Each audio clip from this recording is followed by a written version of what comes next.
2, 3, 4.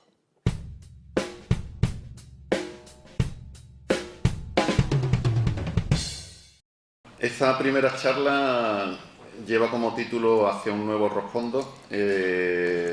Voy a presentarme, por si supongo que la mayoría no me conocéis, evidentemente, aunque sí veo algunas caras conocidas de conciertos previos. Yo soy Blas Fernández, trabajo como editor de cultura en los 9 digitales del grupo Yolí, incluido Diario de Cádiz. Lo que veis habitualmente en la sección de cultura del digital de Diario de Cádiz ha pasado previamente por mis manos para decidir en qué posición va y qué relevancia tiene. Pasé al digital desde el papel, donde trabajé en la sección de cultura durante más de una década. Y cuando desembarqué en la sección de cultura, precisamente desembarqué porque llevaba ya muchísimo tiempo trabajando como crítico musical, tanto para prensa impresa como para radio y televisión. Actualmente hago un podcast para los 9 diarios del grupo Yolí, que podéis encontrar en la sección de cultura. En verano paramos, o sea que hasta septiembre no encontraréis ninguno 9, y llevo un blog que se llama el blog de la Ventana Pop, centrado pues en cuestiones musicales. Y hecha esta pequeña presentación, entramos directamente en la charla, que, como decía, la he titulado Hacia un nuevo rock fondo, ¿no? Y la voy a empezar con una cita que dice: aquí la única esperanza que yo sigo teniendo está en el flamenco. Creo que el flamenco rock, es decir, lo que se haga a partir del flamenco, será una cosa nuestra.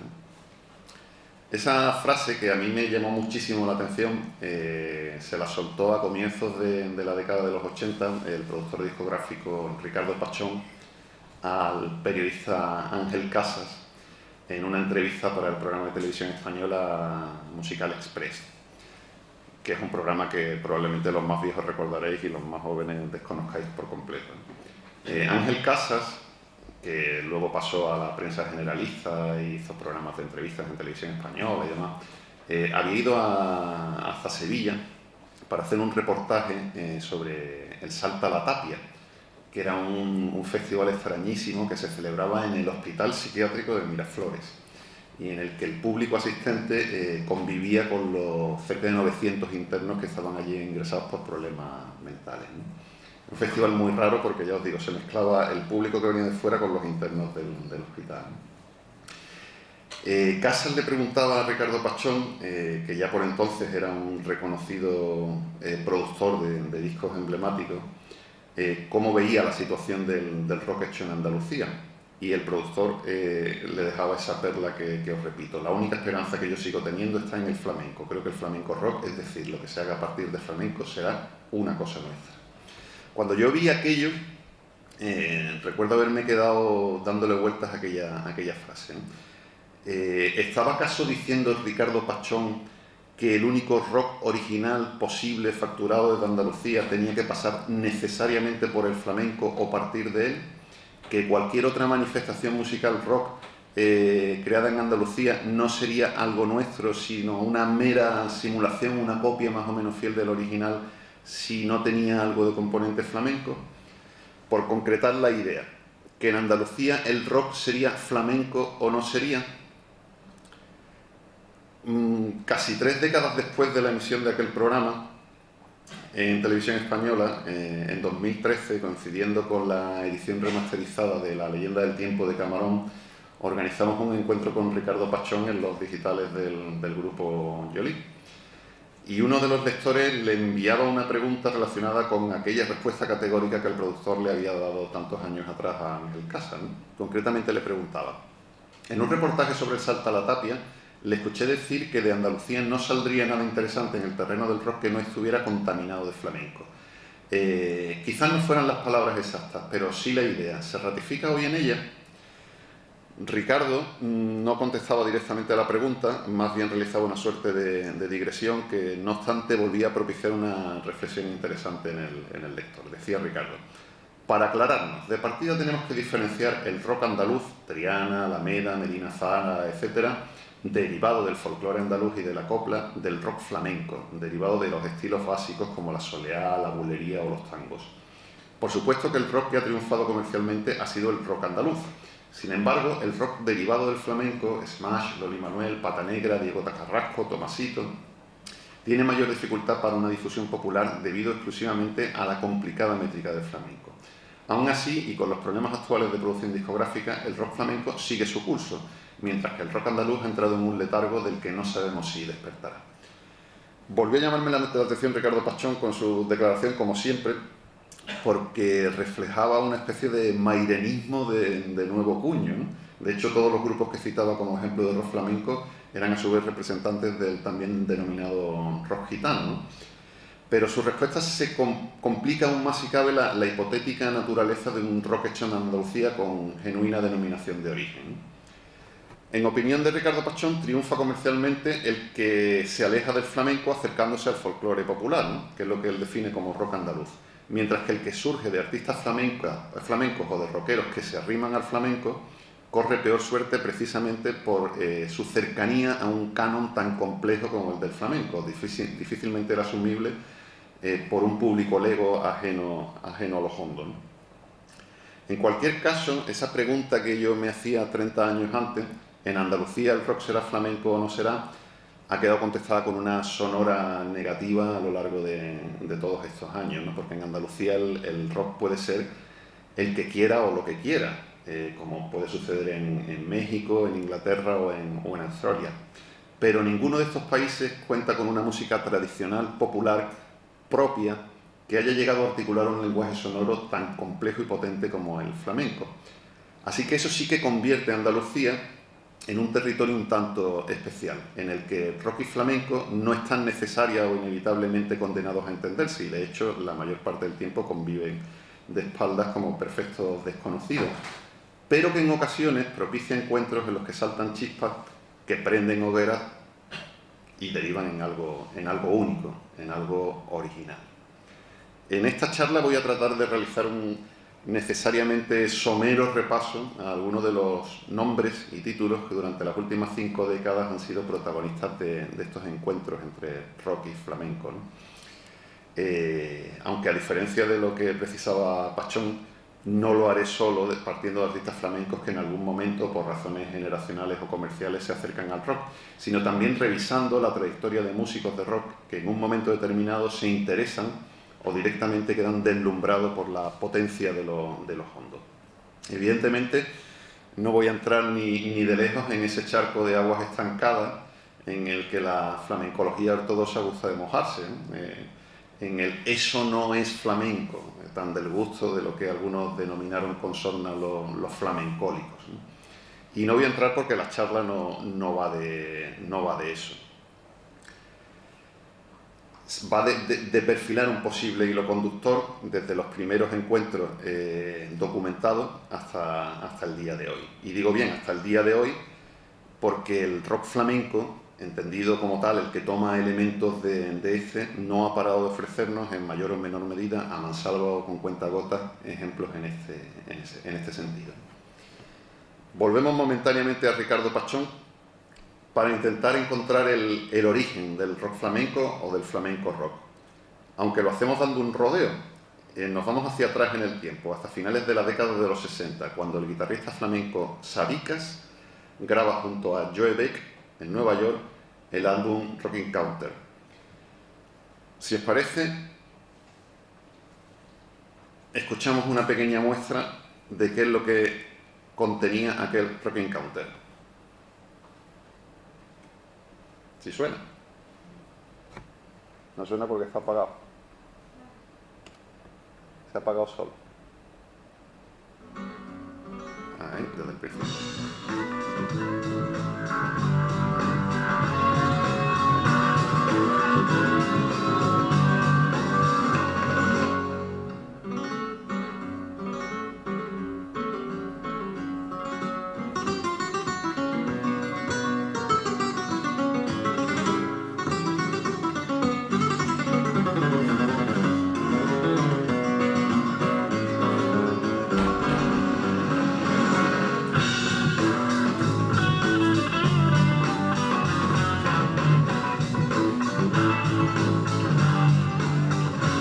¿Se escucha bien?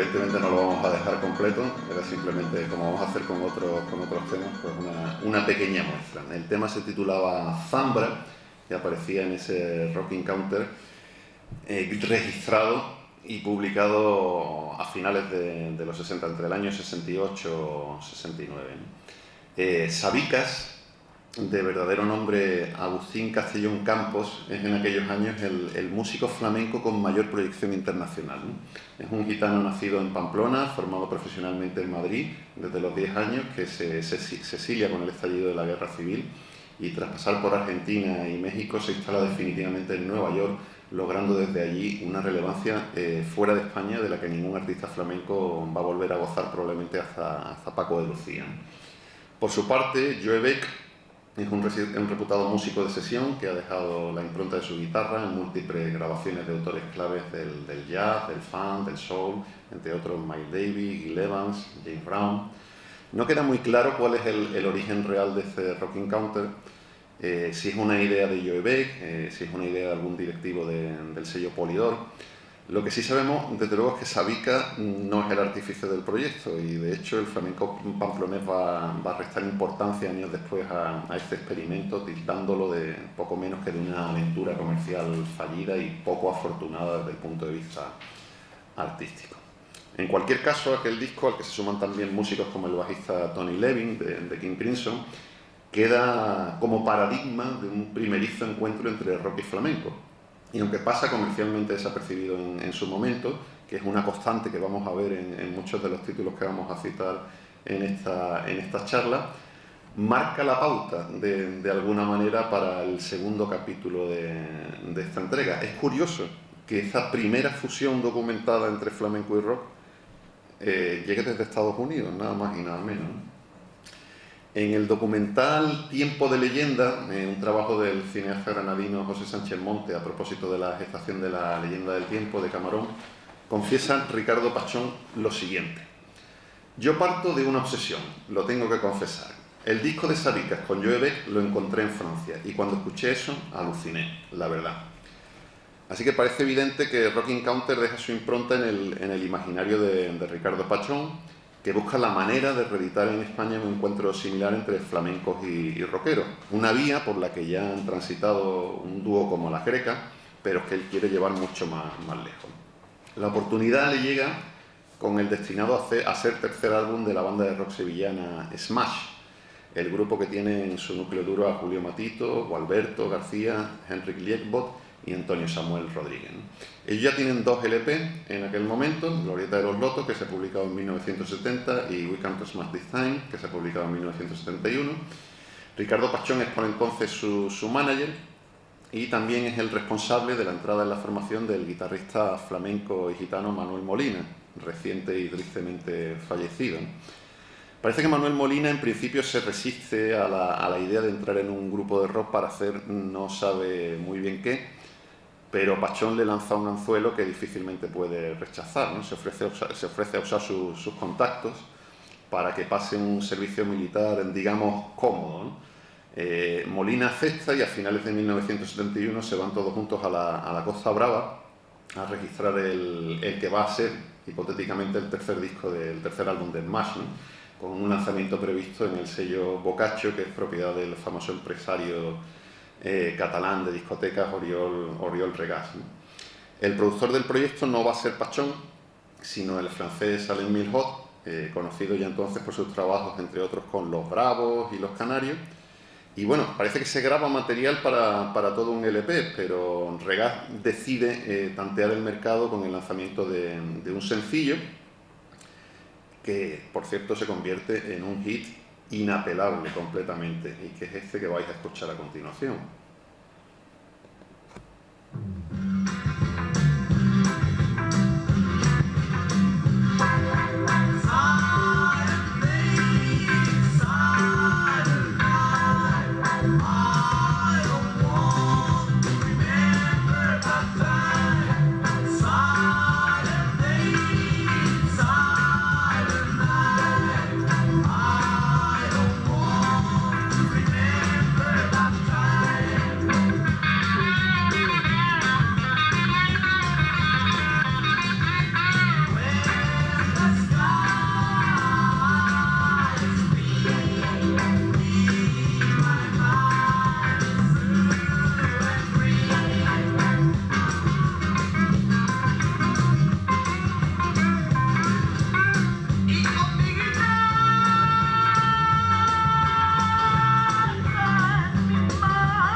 Molina mezclándose con esa guitarra con guagua de Gualberto.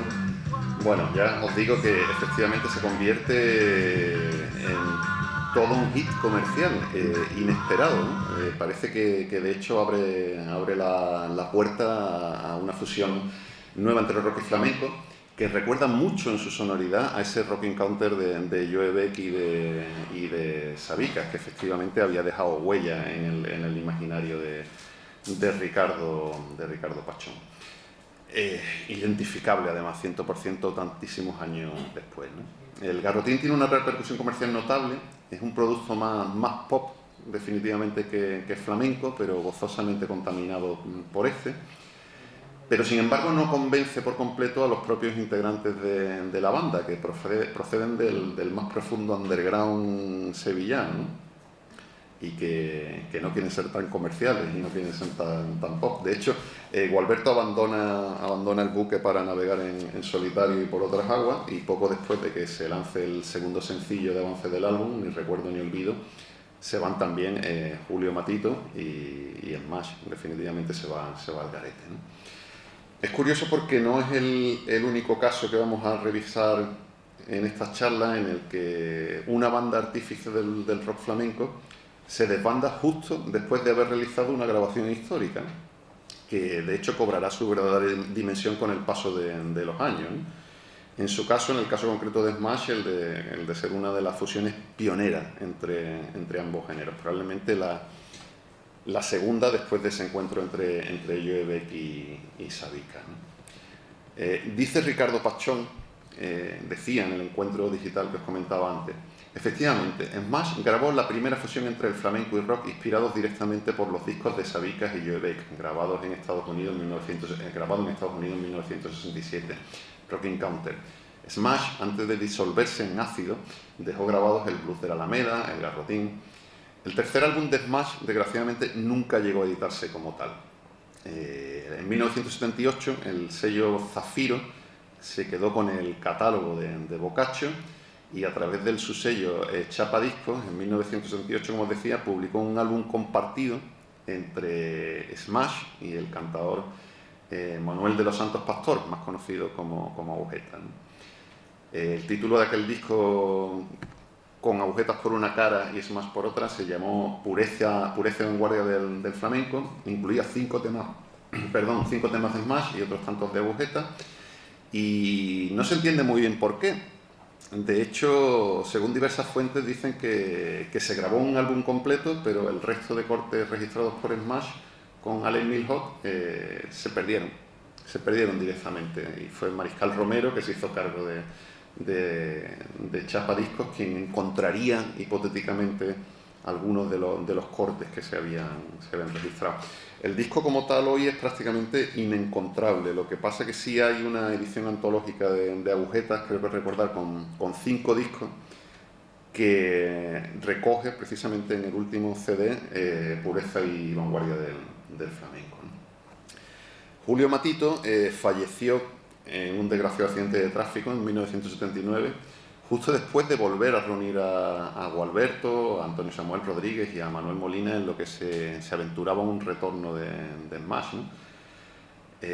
Curiosamente, el accidente se produce cuando Matito vuelve a Sevilla desde Barcelona, después de haber grabado una actuación para Musical Express, el programa de Ángel Casas con el que comenzábamos esta charla, ¿no? Gualberto y Antonio Samuel siguieron con sus respectivas carreras, el primero fundamentalmente en el campo del flamenco y de la música clásica, el segundo como músico de acompañamiento, que también han publicado algunos trabajos con nombre propio. Y Manuel Molina, por su parte, dio en el clavo con Loli Manuel, ¿no? Loli Manuel fue el nuevo proyecto de Ricardo Pachón, ¿no? Que seguía ahí entre bambalinas, ¿no? Y no era estrictamente un proyecto de flamenco rock, pero sí que lleva hasta lo hondo, hasta el flamenco, un aire muy de la época, ¿no? Un aire muy fresco, por más que proceda del tardo hipismo hispano muy propio del momento, ¿no?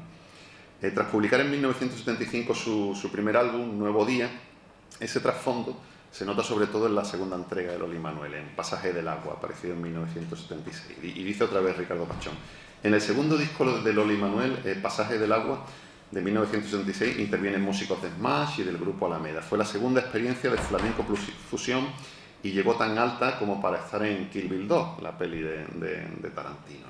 No es flamenco rock, esto ya no lo dice Pachón, lo digo yo, ni rock gitano, ni flamenco pop, pero de manera patente certifica, y eso es lo interesante, la existencia de un sustrato de músicos flamencos jóvenes y gitanos dispuestos a crear una música acorde a su tiempo. Y justo en esa misma línea está a punto de acontecer uno de los mayores bombazos, ¿no? Uno de los asuntos más relevantes de esta historia, aunque su catalizador vaya por donde, no sea precisamente gitano, sino payo, y es el artífice de esto que vais a escuchar ahora mismo.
Suena reconocible, ¿no? Supongo que todos sabéis lo que es. A ver, la muchachita de Veneno, ¿no? Este es otro de los capítulos realmente importantes, ¿no? En esa historia de la fusión, de los encuentros. Quizás fusión es un término que se presta demasiado equívoco, del encuentro entre el flamenco y el rock, ¿no? José María López Sanfeliu, alias Kiko Veneno, ¿no? Nacido en Figueras el 3 de abril de 1952, de padre castellano y madre catalana, ¿no? Nace en Figueras casi por casualidad, porque la profesión de su padre, militar, hará que la familia conozca diferentes vecinos. De hecho, Kiko Veneno pasa su primera infancia aquí, en Cádiz, y cercana ya a la adolescencia, la familia se instala en Sevilla, ¿no? Convertido ya en un joven inconformista, Kiko viaja por Europa, por Estados Unidos, aprovecha los veranos para salir fuera. En aquel momento está estudiando en la Universidad de Sevilla, se mete en jaleos políticos, está a punto de ser expulsado, pero bueno, es lo que le gusta, es viajar fundamentalmente, ¿no? De hecho, se comenta que es un oriundo de Morón quien le redescubre el flamenco estando en California, ¿no? En uno de aquellos viajes. Y a su vuelta a España se va inmediatamente a Morón a ver qué es lo que estaba pasando allí. Conoce a Raimundo Amador, músico, supongo que de sobra conocido por todos vosotros, músico gitano, y Raimundo pues se convierte en un asiduo a la casa que Kiko tiene en el barrio sevillano de Nervión, ¿no? Y allí pasan los días, está feo decirlo, pero básicamente fumando porros y haciendo música, ¿no? Kiko le descubre a Raimundo el rock y el blues a través de los discos con los que ha vuelto de Estados Unidos, y Raimundo a su vez introduce a su hermano Rafael, ¿no? Hay un documental muy interesante de Pedro Barbadillo y Luis Clemente que se llama Dame Veneno, que repasa un poco la historia del grupo y la gestación de aquel primer álbum, en el que Rafael Rafael Amador recuerda la sensación de escuchar por primera vez a Pink Floyd con unos cascos y probablemente bajo los efectos de alguna sustancia psicotrópica, ¿no? Y dice, bueno, yo en aquel momento descubrí que el flamenco era lo mío, pero es que, oiga, esto también está muy bien, ¿no? O sea, esto no era ninguna cosa rara. En la familia Amador veían aquel hipo, le decían a Kiko Veneno el hipo, lo veían así como un tío un poco raro y peligroso que estaba llevando a los chiquillos por mal camino, pero bueno, el padre Amador, el jerarca, que también es guitarrista, les deja vía libre, ¿no? Debió ser curiosísimo comprobar de primera mano cómo era el ambiente en aquella casa de Kiko Veneno, que estaba todo el día llena de músicos creando algo completamente diferente, ¿no? Dice Ricardo Pachón, precisamente en la biografía que escribió el periodista Luis Clemente sobre Kiko Veneno, se llama Kiko Veneno Flamenco Rock, lo editó la editorial La Cúpula. Por cierto, hago un inciso. Luis Clemente probablemente sea el periodista que más energía ha dedicado a investigar de primera mano estos temas. Luego os pasaré una lista de bibliografía y recursos en la que aparecen títulos absolutamente imprescindibles y gran parte de ellos están firmados por Luis, ¿no? Pues en aquel libro recuerda a Ricardo Pachón, dice, nada más entrar en la casa vi el ambiente tan maravilloso que había, fumando canutos hasta por las orejas, pero haciendo música sin parar. Me di cuenta inmediatamente de que Kiko era un cantante genial, un autor de canciones como no había oído nunca en España. Y al mismo tiempo estaba metiendo una serie de acordes y de ritmos que estos a su vez devolvían como en un frontón transformado. Era una simbiosis musical muy, muy fuerte. Lo cierto es que amparado por el éxito que Ricardo Pachón ha conseguido con Loli Manuel, éxito comercial, consigue que Veneno grabe un álbum para la CBS, ¿no? El homónimo Veneno, en el que participan músicos payos y gitanos, ¿no? Las sesiones de grabación, según todas las fuentes que uno pueda consultar, se convierten en un auténtico caos. O sea, ya José Luis Ambrosio, en un libro muy antiguo titulado El rock bético, comentaba, por ejemplo, la anécdota de que hay un piano Steinway de cola enorme en el estudio de grabación que acaba convertido en una mesa para cortar sandía y para dejar encima los botellines de cerveza. Bueno, es un caos. El primer día de grabación no consiguen absolutamente nada, ¿no? Hasta el punto de que Ricardo Pachón está decidido a tirar la toalla y que aquello no trascienda, no se grabe, ¿no? Quizás para no poner en peligro la buena relación que tiene con CBS. Pero bueno, Juan El Camas, que es otro personaje palmero que aparece en diversos discos de esta historia, pone un poco de calma, pone orden y al segundo día de grabación pues la cosa se encauza y bueno, más o menos se consigue sacar adelante la grabación de aquel disco, ¿no? Un disco que se publica en 1977, homónimo, como os digo, completamente adelantado a su tiempo, y con el que CBS no sabe muy bien qué hacer, ¿no? Las críticas por lo general son muy buenas, pero el público apenas se entera de qué es lo que está pasando con aquel álbum, ¿no? Y el propio grupo no ayuda, porque como en el caso de Smash, Kiko hace gala de radicalidad underground, se niega a dar entrevistas, no aparecen en las fotos, ellos están en su propio mundo, no quieren entrar en el engranaje comercial. Y sin embargo, como dice el guitarrista Juanjo Pizarro, que luego colaborará con Pata Negra, con muchísimos grupos, ¿no? A propósito de Veneno, en ese documental de Pedro Barbadillo y Luis Clemente, dice Juanjo Pizarro, pienso que es la primera vez que realmente hay una fusión sin tener que hablarla, sin tener que planificarla. Simplemente Kiko, como cantador autóctono, se junta con dos tíos que lo llevan para un lado y para otro, ¿no? Esa es la genialidad quizás del disco de Veneno, que como os digo se ahoga en la propia personalidad de los artífices, ¿no? Los directos de Veneno no es que bordeen el desastre, es que se precipitan directamente de cabeza en él, ¿no? Hay quien apunta que quizás por la dificultad técnica en aquel momento de mezclar instrumentos acústicos y eléctricos, guitarras de palo y guitarras eléctricas, ¿no?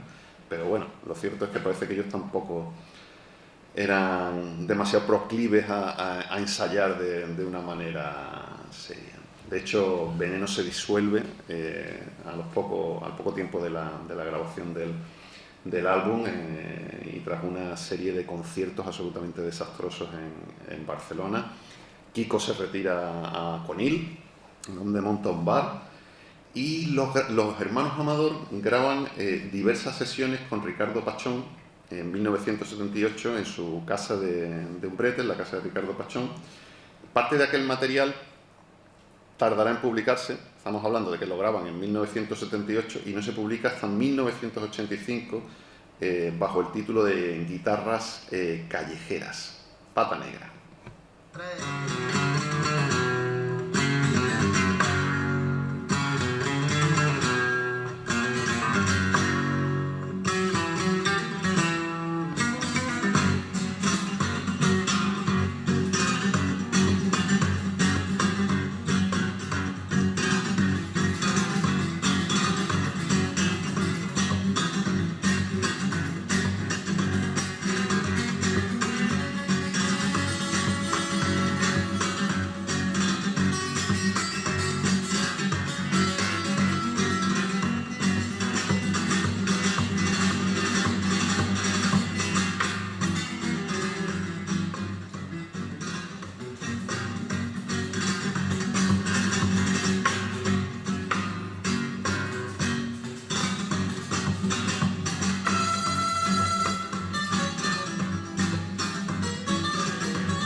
¿Hay algún guitarrista en la sala? ¿Nadie toca la guitarra? Bueno, es que es curioso porque los hermanos Amador hacen una auténtica transfusión del flamenco al rock y del rock al flamenco. Es utilizar técnicas de la guitarra eléctrica en la guitarra de palo y técnicas de la guitarra de palo en la guitarra eléctrica, cosa que no había hecho absolutamente nadie hasta ese momento. Y en ese sentido, esa simbiosis es mucho más completa que lo que había hecho Joe Beck con Sabicas o lo que habían hecho Smash con Manuel Molina, ¿no? Es algo completamente nuevo, completamente diferente. Como os decía, esto se graba en 1978 en la casa de Ricardo Pachón en Umbrete, pero no se publicará hasta en 1985 a través de Nuevos Medios, que es el sello que en los 80 pone en el disparadero eso que se va a llamar Nuevo Flamenco, ¿no?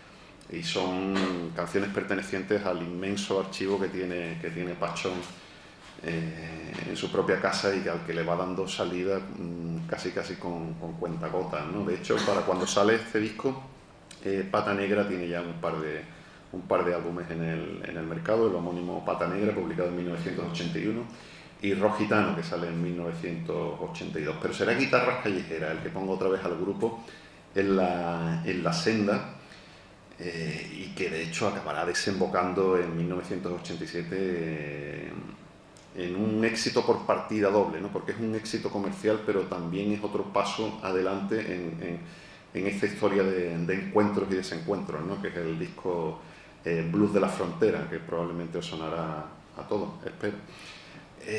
La verdad es que... ¿No te suena Blues de la Frontera? Sí, ¿no? Termina mal la cosa. Hay desavenencias entre Kiko, Ricardo Pachón y los Amador, aunque bueno, Kiko no tarda en reconciliarse con Raimundo y con Rafael. Con Ricardo Pachón la cosa queda un poco más regular, aunque no quiere decir que se lleven mal, ¿no? Pero bueno, por ejemplo, Kiko le reprocha a los Amador que los cortes que utilizan para este Guitarras Callejeras son en su mayoría canciones suyas, y a Ricardo Pachón le reprocha algo muy concreto, ¿no? Kiko siempre dice que Pachón tuvo en su mano haber podido articular una especie de movimiento de nuevo flamenco con nombres como el suyo, como el del Grupo Veneno, Loli Manuel, Camarón, que es el próximo capítulo en este recorrido. Y eso se lo comentaba a Luis Clemente en la biografía de ese Kiko Veneno Flamenco Rock, que lo tuvo en su mano y no lo hizo, ¿no? Pero Pachón se defiende. Pachón dice: yo nunca he sido un empresario, ¿no? O sea, yo soy un abogado que trabaja para la Diputación Provincial en aquel momento, y bueno, soy un aficionado al flamenco, soy un aficionado a la música en general, y hago lo que puedo. En fin, pues he nombrado ya al artífice, y este sí que es artífice del siguiente gran paso en todo este asunto, ¿no? Que es Camarón de la Isla, ¿no? Volvemos a Pachón, que dice: cuando llegamos a la leyenda del tiempo, ya traíamos una larga tradición rockera que Camarón asumió con una asombrosa naturalidad. Bueno, pues seguro que esto sí os suena a todos. Perdona, ¿Pachón cómo se escribe? Pachón, Sí. P-A-C-H-O-N.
Desde luego, este es otro de los capítulos importantes, ¿no?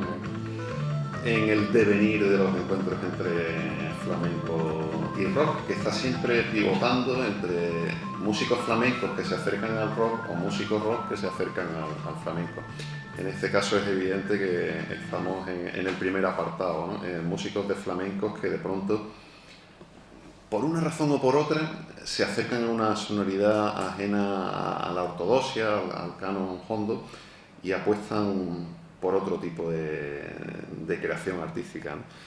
La verdad es que Ricardo Pachón encuentra la horma en sus zapatos justa con Camarón de la Isla, pero lo hace casi de casualidad, porque como él mismo cuenta en ese documental de Sánchez Monte, en Tiempo de Leyenda, el disco de Camarón, en realidad el disco que iba a preparar Camarón era un disco con Manuel Molina, con el guitarrista Manuel Molina, pero un malentendido entre las mujeres de ambos, entre La Chispa y Lola Montoya. Es divertidísimo, os recomiendo que veáis el documental porque es que no tiene desperdicio porque se pelean ambas. Hace que de pronto Camarón diga, pues no hago el disco con Manuel Molina, ¿no? Y Pachón dice, bueno, pues vamos a ver qué podemos hacer. Yo tengo algunas ideas, estoy dándole vueltas a la idea de adaptar a Lorca, de introducir músicos de rock. De nuevo surge ahí esa pulsión contemporánea, ¿no? El hacer algo diferente desde el flamenco, pero que tenga una sonoridad contemporánea. Y Camarón lleva ya 9 discos cuando se mete a grabar La Leyenda del Tiempo, y es una figura ya absolutamente reconocida dentro del territorio hondo. O sea, es un cantador de referencia, ¿no? Aquel movimiento es arriesgado e incluso pone en jaque su estatus, pero lo hizo, grabó el disco. Es un disco que se graba con integrantes del grupo Alameda, integrantes del grupo Dolores, colaboraciones entre otros de Gualberto García, de Smash, Raimundo Amador, que también deja su guitarra, Tomatito, ¿no?, que representa un poco ahí la ortodoxia flamenca y que le va diciendo a Camarón, Camarón, me parece que nos estamos saliendo un poco del camino, ¿no? Pero bueno, Kiko Veneno, que aporta una de las canciones más conocidas del álbum, ¿no?, el Volando Voy. La Leyenda del Tiempo se publica en 1979 y repite esa constante de malditismo de toda esta historia, ¿no? O sea, no tiene éxito entre el público flamenco. De hecho, se cuenta hasta la saciedad la anécdota de los flamencos que compran el álbum, se van a su casa, lo escuchan y se van a la tienda y lo devuelven porque esto no es flamenco, ¿no? Y el público de rock, que en principio pues ignora prácticamente también qué es lo que está pasando, ¿no? Qué nuevo capítulo en esa fusión se está dando, ¿no? Y de hecho tendrán que pasar muchísimos años hasta que empiece a valorarse en su justa medida lo que había ahí, ¿no? Se cuenta, de hecho lo cuenta Ricardo Pachón en el documental Dame Veneno, que Camarón, cuando ve el revuelo que se arma con La Leyenda del Tiempo, le dice, Ricardo, el próximo disco es de guitarrita y de palmas nada más, ¿eh? Vamos a hacer un disco como los de antes, ¿no? Ya está bien de fusión.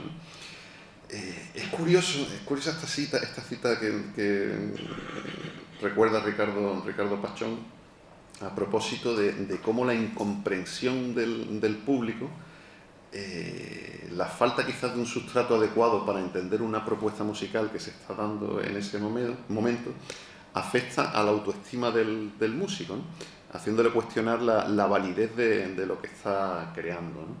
Y digo que es curioso porque es una crisis de autoestima que afecta por lo general a los músicos que están creando algo verdaderamente nuevo, verdaderamente arriesgado, no a los que están creando algo que ya está perfectamente asimilado, ¿no? Es el estigma un poco del pionero, ¿no?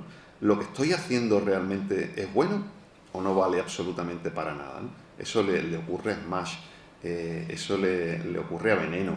Los propios componentes de Veneno, cuando ven que el álbum cosecha buenas críticas, pero comercialmente tarda décadas casi en arrancar, se cuestionan, se plantean, ¿lo que estoy haciendo realmente merece la pena o tiene razón toda la gente que me dice que es un churro y que no vale absolutamente para nada? Ese es el precio que se paga por la originalidad.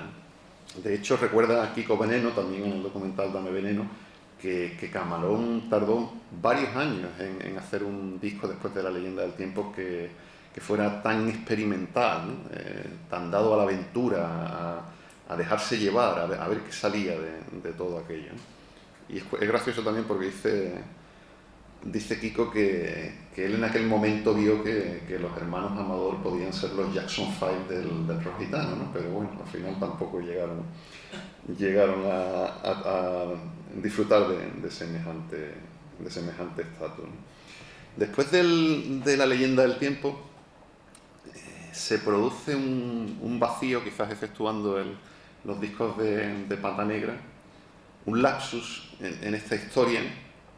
Sigue habiendo mucha gente que hace rock con acento flamenco, ¿no? Incluso gente muy interesante, aquí al lado en Jerez, Tomasito, que empezará ya más entrado a los 90, ¿no? Pero que sigue haciendo algo que sí mantiene la sangre, ¿no? Y mantiene la pulsión y mantiene ese espíritu visceral. Pero parece que la cosa se para un poco, ¿no? Y se separa porque empieza a repetirse el cliché. Hay un cliché heredado del rock andaluz, esa mezcla de rock progresivo con dejes flamencos, que no puede ser considerado estrictamente rock flamenco, y esa es la vía que empieza a retroalimentarse, y a retroalimentarse, y a retroalimentarse, ¿no? Y va a pasar mucho tiempo, prácticamente hasta la mitad de la década de los 90, vamos a tener que esperar para tener una sacudida de calibre semejante a las que hemos venido citando, ¿no? Y llega desde Granada y lo hace como un verdadero bombazo.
Suena en la adaptación del Primero tomaremos Manhattan de Leonard Cohen, que hace Enrique Morente en Omega, ¿no? Un disco en torno a Leonard Cohen y de nuevo a Lorca, que es una constante, no sé muy bien por qué, en toda esta historia de encuentro entre flamenco y rock. Han sido múltiples las adaptaciones que se van haciendo de poemas de Lorca, ¿no? Bueno, pues la verdad es que este disco, tan importante por tantas cosas, cambia un poco la dirección que veníamos reflejando hasta ahora, la dirección geográfica, ¿no? Hasta ahora nos hemos estado moviendo entre Sevilla y Cádiz, ¿no? Los grupos que van saliendo de Sevilla, los flamencos gaditanos que entran dentro de ese ámbito del rock underground sevillano y se mezclan con él. Después de todo ese vacío que se da durante los 80 y durante la primera mitad de los 90, la situación pivota y las fusiones más interesantes en este sentido van a llegar desde Granada, y de hecho tenemos ahora mismo una batería de referencias granadinas que tienen una importancia capital, ¿no? El 15 de diciembre de 1995 concretamente fue la primera vez que Enrique Morente actuó con Lagartija Nick en las naves de la Feria de Muestras de Granada, en Armilla, ¿no? A mí me avisaron, lo cuento en una entrada del blog que luego os pasaré en la bibliografía y recursos. Me hizo una amiga de Granada y me dijo, oye, que Enrique Morente va a actuar con Lagartija Nick. ¿Cómo? Lagartija Nick, un grupo que a mí me encanta, pero que es un grupo punk prácticamente que hace con Enrique Morente. Yo sabía que eran amigos, habíamos coincidido en varias ocasiones en Granada, los había visto juntos de farra, pero no me imaginaba en ningún momento que que pudieran estar preparando un disco que tuvo además una gestación larguísima, de la que a continuación Antonio Arias os va a hablar con detalle, ¿no? Lo cierto es que Enrique Morente, que era un cantador completamente atípico, otro de los que desgraciadamente han desaparecido ya, se había interesado siempre por otras músicas más allá del flamenco, ¿no? Y había hecho experimentos con músicas folclóricas del este, con en fin, todo lo que se le venía a la cabeza, ¿no? Pero a la hora de tantear ese encuentro entre flamenco y rock, tiene la feliz idea de rehuir ese cliché al que estaba haciendo referencia hace un momento, esa fusión que ha entrado ya en bucle de flamenco, rock, perdón, de rock andaluz, de rock con deja flamencado, pero que no llega realmente a pinchar en algo que tenga interés, ¿no? En algo que sea nuevo, ¿no? ¿Y qué es lo que hace Enrique Morente? Pues hace algo muy interesante, que es que en vez de coger una banda de rock al uso, o sea, en vez de decir, pues voy a grabar un disco con, ¿qué os digo yo? Pues Medina Zara, con todos mis respetos, ¿no? Pero como representantes de algo ya plenamente aceptado, pues él no, él se va a una banda de rock contemporáneo, de rock de vanguardia, y se va a Lagartija Nick, que acaba de publicar, o sea, lleva una serie de 3 discos que van a tardar mucho en ser reconocidos, pero que ahora son absolutamente vigentes y considerados como 3 de los mejores discos de la historia del rock español, ¿no? Escribía yo en el blog a propósito de la muerte de Enrique Morente en diciembre de 2010, ¿no? Hoy se da por hecho que Omega es la obra maestra que en fondo y forma sin duda es, pero quienes venimos escarmentados de anteriores aventuras con el flamenco y el rock como protagonistas, albergábamos nuestras lógicas prevenciones. Omega no solo era un disco fácil, sino que además se formulaba en un lenguaje nuevo, se cifraba en un código inédito para formular ese encuentro desde una perspectiva desconocida. Había que escucharlo muchas veces para entenderlo, para darse cuenta de que suponía el punto y aparte tras el que empezaba a escribirse un nuevo canon, justo como había pasado con Veneno, como había sucedido con La leyenda del tiempo, como en cierto modo volvería a pasar después a la inversa, con colaboración también del propio Morente en La leyenda del espacio de los planetas, ¿no? Es un disco que marca un antes y un después, tal como los ejemplos que os he estado citando antes, ¿no? Es el disco de otro pionero, de otro creador original, de alguien que no se conforma con algo que ya hemos escuchado, sino que está buscando algo que no hayamos escuchado.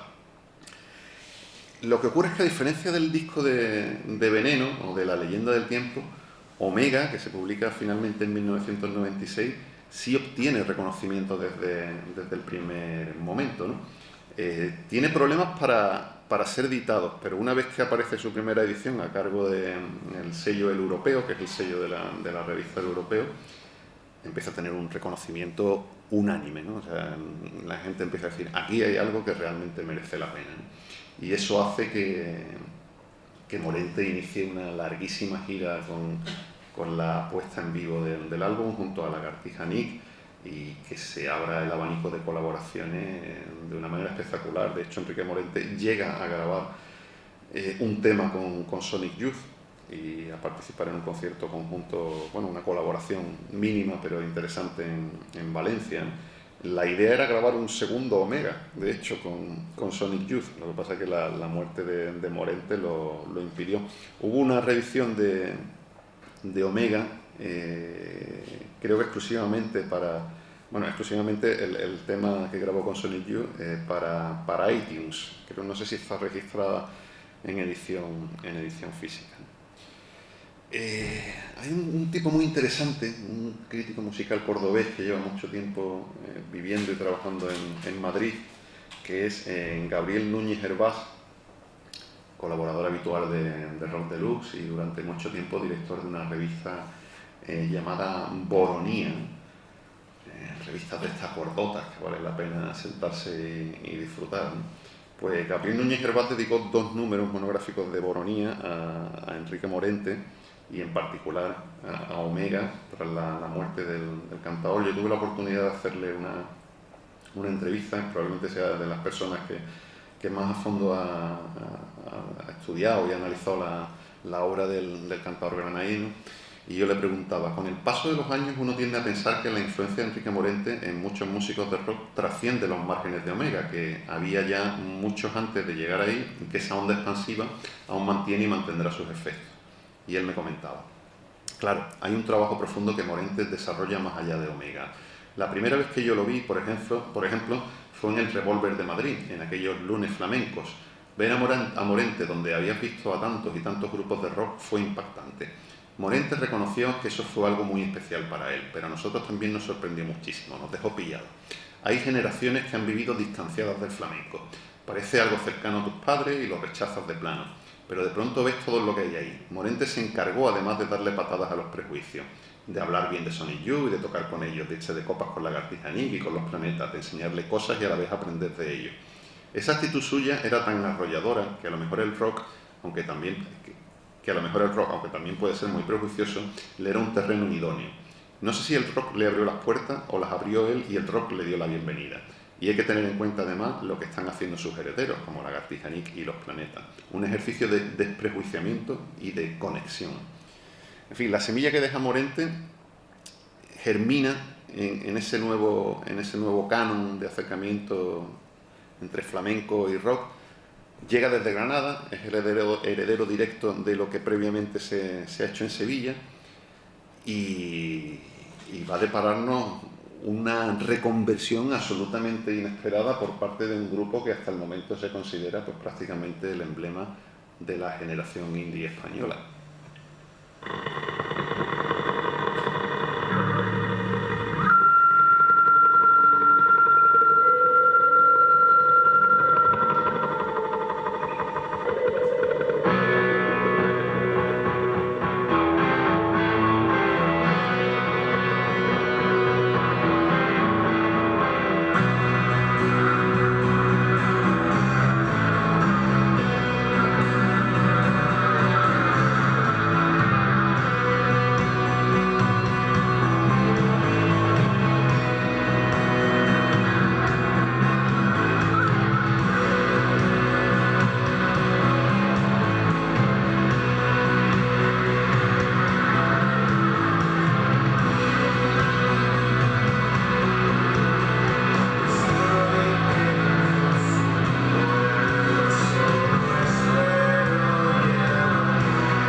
Que es una referencia directa al título de La leyenda del tiempo de Marón, y es el álbum con el que el grupo granadino Los Planetas no cambia de dirección, pero sí incluye un elemento hasta el momento absolutamente inédito en su trabajo, que es el flamenco, ¿no? Es curioso porque nadie se esperaba esa jugada, pero parece lógico que tras el impacto de Omega, un disco que se ha gestado en su ciudad, y tras la amistad que de hecho los componentes de Los Planetas y de Lagartija Nick tienen con Enrique Morente, pues acaben mezclados. De hecho, Morente hace una aportación al álbum. Un álbum del que una mano anónima en un texto promocional, no sé por qué, no va firmado, dice lo siguiente: aquí no hay palmas, ni guitarra flamenca, ni manierismos vocales. Esto suena a Los Planetas con su discurso habitual de rock psicodélico y eléctrico, pero en el fondo tiene inyectado el pellizco del flamenco, la pasión, la intensidad y la hondura del sentimiento. No es una fusión de estilos, sino la adopción de un alma, ¿no? Yo por mi parte, cuando hice la reseña del álbum para Diario de Sevilla, apunté lo siguiente: Lo que los planetas han conseguido es ni más ni menos que embeberse de métrica honda, explotando de manera recurrente el vivero de la lírica popular y exponerse a palos como tientos, alegrías, cantiñas, granaínas, soleás, fandangos o verdiales para dar forma a un puñado de canciones enormes y perfectamente enmarcables en las dos grandes vertientes que han definido su trayectoria hasta este séptimo disco, los cortes de apabullante densidad psicodélica y los directos e irresistibles, ¿no? Es un disco sorprendente, sorprendente. Los planetas te pueden gustar más, te pueden gustar menos, pero este disco va a descolocar a todo el mundo. Va a descolocar a los fans de los planetas, que no se esperan un cambio de dirección del pop independiente hacia esta densidad, y por supuesto no va a interesar absolutamente nada a los fans del rock andaluz y del flamenco rock más añejo, ¿no? 3 años después van a volver a reincidir en esta rica beta con un EP que se titula Cuatro Palos, en el que se produce quizás uno de los primeros intentos de fusión entre flamenco y krautrock, que es rock motórico y macizo llegado de Alemania, y reinciden también con un siguiente álbum que se llama Una ópera egipcia, ¿no? Cuando sacaron Cuatro Palos, le hice una entrevista a Jota de Los Planetas, para el blog y para los diarios del grupo Yoli, y tenía una pregunta que tenía muchas ganas de hacerla, ¿no? ¿Por qué flamenco? O sea, que es en el fondo lo que mueve toda esta charla desde el origen, desde que vi aquella entrevista a Ricardo Pachón de Ángel Casas a Musical Express, ¿no? ¿Por qué flamenco, no? Y decía Jota: creo que es una música andaluza con gran tradición que todos hemos escuchado desde pequeños, en cualquier sitio. Escuchaba flamenco mi abuelo, mis padres. Quizás porque uno casi siempre tiende a rebelarse contra lo que le gusta a sus padres, yo opté por el rock and roll. Pero con el tiempo vuelves a tus orígenes, a las cosas que te influyeron en la infancia. Las casualidades y el descubrimiento de algunos músicos flamencos, el impacto que me causaron, me llevaron a trabajar por este camino, ¿no? Volví yo a preguntarle, ¿lo considera entonces como una especie de huella inconsciente impresa en la memoria? Y él decía, claro, la música que escuchas cuando eres niño se te queda grabada, y en la Granada de los 70 el flamenco era inevitable, ¿no? Y ya por último le preguntaba, ¿y cuál es el proceso consciente? ¿Cómo vuelve a elevarse esa huella hasta la superficie? Y él decía, es difícil explicarlo. Por una parte fue la consecuencia de darme cuenta de que la música independiente anglosajona, que tanto me ha gustado, estaba un poco estancada. Ese circuito, que ha dado artistas tan importantes, ya no estaba a la misma altura, o por lo menos no dando artistas de la misma talla con la misma frecuencia. Así que pensé que la música tradicional andaluza podría ser una buena fuente de inspiración. Y también existía una cierta demanda, que alguien hiciera esto, que retomara esas músicas de raíces dentro del ámbito de la música independiente.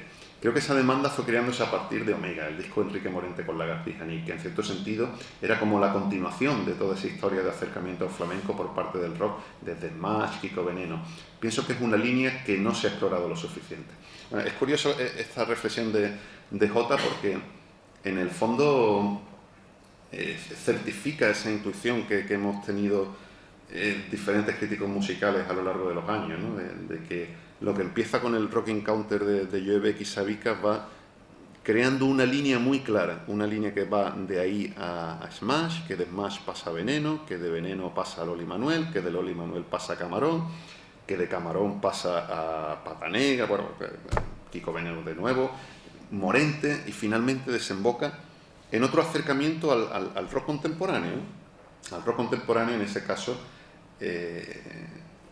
ejemplificado por Los Planetas, ¿no? El eco flamenco ha seguido presente hasta el momento en Los Planetas. De hecho, en el último EP que han publicado recientemente, después de bastante tiempo de silencio, en un EP que se titula Doble Fatiga, hay una versión de Heroína, la polémica bulería del Torta, ¿no?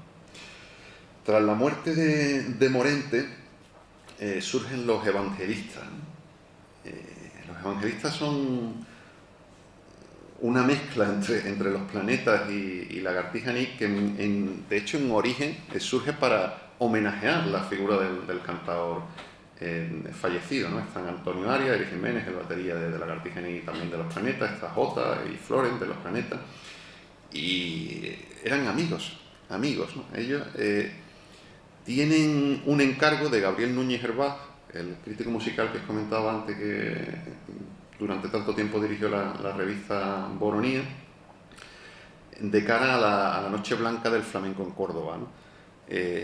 A Gabriel se le ocurre hacer un homenaje a Enrique Morente, y se lo encarga pues a los músicos de rock que han estado durante tanto tiempo disfrutando de su magisterio. Se monta el espectáculo para la Noche Blanca del Flamenco de Córdoba, y aquello resulta tan interesante que de hecho pues se decide en grabarlo, y el resultado es alucinante, y tiene cosas como esta que va a sonar ahora.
Compartía con Enrique Morente no solo una buena amistad,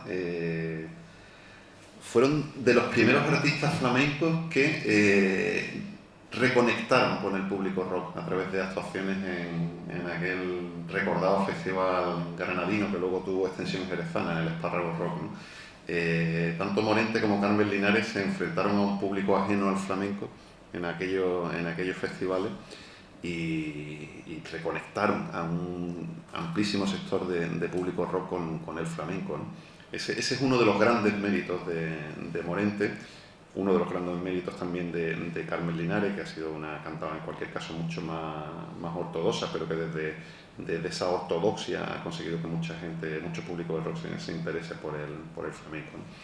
Bueno, pues Lagartija Nick, Los Planetas, Los Evangelistas, publican ese homenaje a Enrique Morente en 2012, luego ha tenido una continuación como Soleá Morente, hija de Enrique Morente, y Los Evangelistas, que han publicado ya un par de trabajos, ¿no? Es quizás el de Los Evangelistas el penúltimo capítulo realmente impactante, ¿no? en esta historia de encuentros. Y digo penúltimo porque dejo para el final, obviamente, el más reciente, ¿no? Por medio quedan otros movimientos previos e interesantes y reseñables, ¿no? ¿Dónde estamos ahora, ¿no? Pues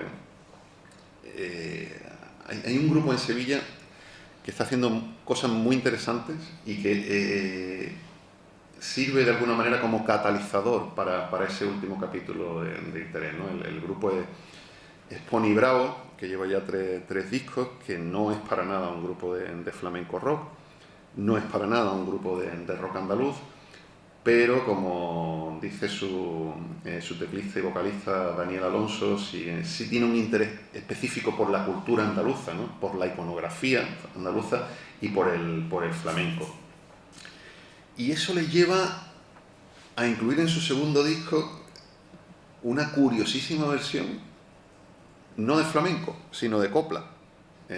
La Niña de Fuego de Manuel Molina, perdón, de Manolo Caracol y Lola Flores, ¿no? Suena así. Ellos la reconvierten en Ninja de Fuego.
Fuego, de Manolo Caracol y, bueno, en realidad Quintero, León y Quiroga, ¿no? Lo que pasa es que la versión más conocida quizás es la de Manolo Caracol y Lola Flores, de las muchas que hay por ahí circulando. La incluyeron Pony Bravo en su segundo álbum, Un gramo de fe, que se publicó en 2010. A propósito de esta exploración de la iconografía andaluza, de la música folclórica, del flamenco, porque ya Pony Bravo empezaba a trabajar por ejemplo, con Niño de Elche en este disco, le preguntaba a Daniel Alonso, al cantante, que cuáles iban a ser los próximos movimientos, y él hace una reflexión que creo de interés. Dice: creo que en toda España se ha sentado la importancia que el rock andaluz tuvo en cierta época, con esos grupos de referencia de los que siempre hablamos. Pero queda trabajo, incluso invisible. Hace poco hablaba con un amigo sobre Guadalupe Plata, el grupo jienense.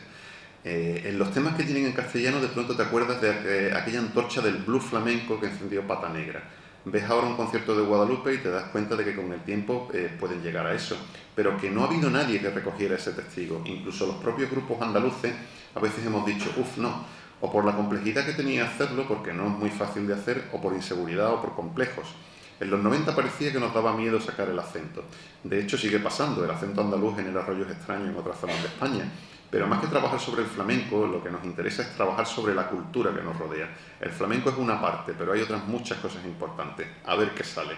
Bueno, pues les ha salido lo que vamos a escuchar dentro de un ratillo. Pero decía que hace una reflexión interesante, porque al acercarse a la copla con esa versión de Niña de Fuego, están reivindicando un género con muchísimos puntos de interés y desgraciadamente devaluado a través de programas de televisión que no voy a comentar ahora. Es un género que se ha disuelto, la copla, que sin embargo tenía una importancia artística y creativa enorme. Y creo que de alguna manera es el aldabonazo a una cierta reivindicación de lo español en el rock, que ha tenido en los últimos años exponentes muy claros y muy interesantes, ¿no? Los casos, por ejemplo, de José Domingo y de María Rodés, ambos músicos catalanes, ¿no?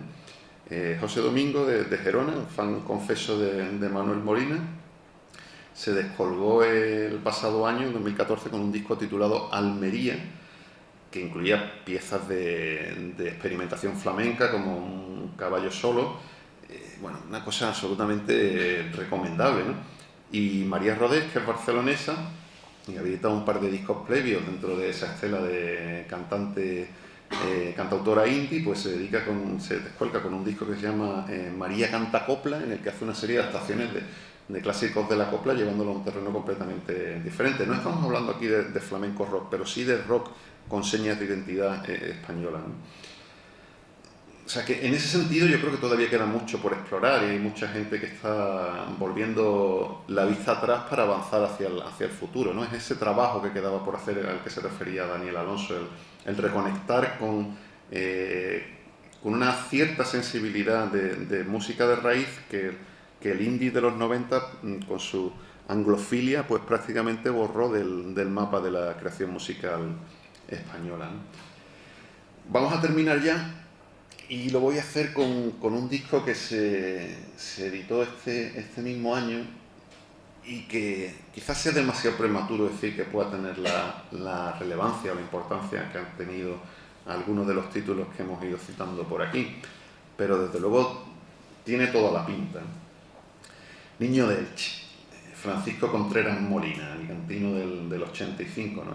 Otro flamenco de eso que sacan los pies del tiesto, como sin duda corresponde a su edad y al tiempo en el que vive, ¿no? El Niño de Elche viene protagonizando una actividad incesante. O sea, él se trasladó a Sevilla hace ya algún tiempo, lo tiene como base de operaciones, pero no deja de ir de un lado para otro, colaborando en espectáculos de danza, en obras de teatro, hace documentales, se implica en cualquier cosa. Parece que no le falta tiempo ni desde luego ganas para ir probando y probando y probando. De hecho, recientemente, no sé si tendréis constancia de ello, pero junto al dúo Los Volubles, que es un dúo audiovisual integrado por los hermanos Benito y Pedro Jiménez del colectivo CEMOS 98, presentaron en el Sonar de Barcelona un espectáculo llamado Raverdial, en el que también colaboraron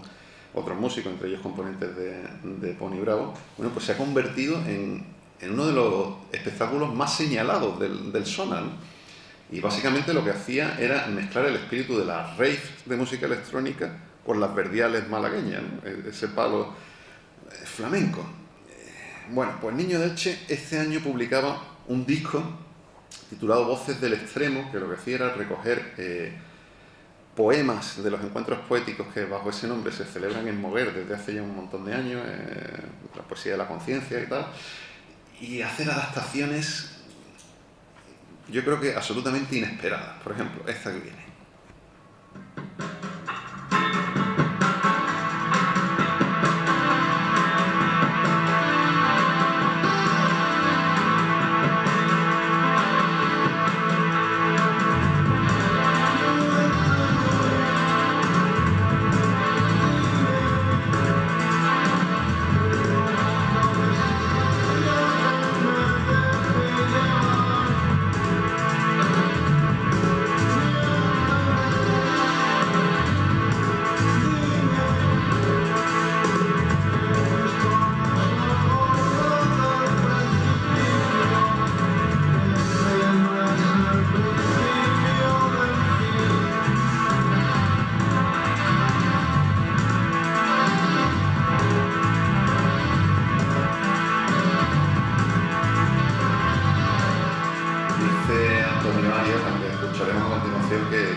Cantador de voz antigua, y que él precisamente echa en falta en este disco que cantara más.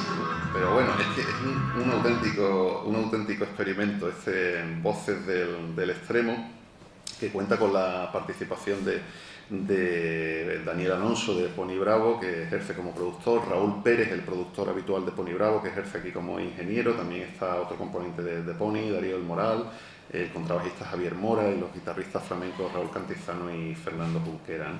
Voces del Extremo probablemente sea, como os decía, el último capítulo realmente impactante en esta historia de encuentros, y me llamó muchísimo la atención, y me va a servir perfectamente como colofón a estas charlas, un tuit que Niño de Elche colgaba recientemente en su Twitter, ¿no?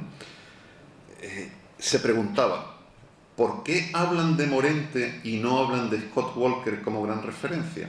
O sea, siempre que alguien entrevista a Niño de Elche, le dice, Omega marcó tu vida, marcó tu carrera, marcó tu obra.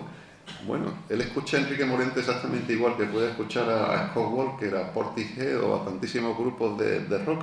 Entonces, tenemos aquí a un músico flamenco, un tipo que de adolescente estaba ya ganando algún que otro premio en los tradicionales y proverbiales concursos flamencos, un tipo que hizo su primer disco y era un disco de flamenco estricto, ortodoxo. Pero es que los flamencos ya no solo escuchan flamenco, o por lo menos los flamencos de mentalidad más abierta, los flamencos que son conscientes del momento en el que viven, de la época que les ha tocado vivir, ¿no?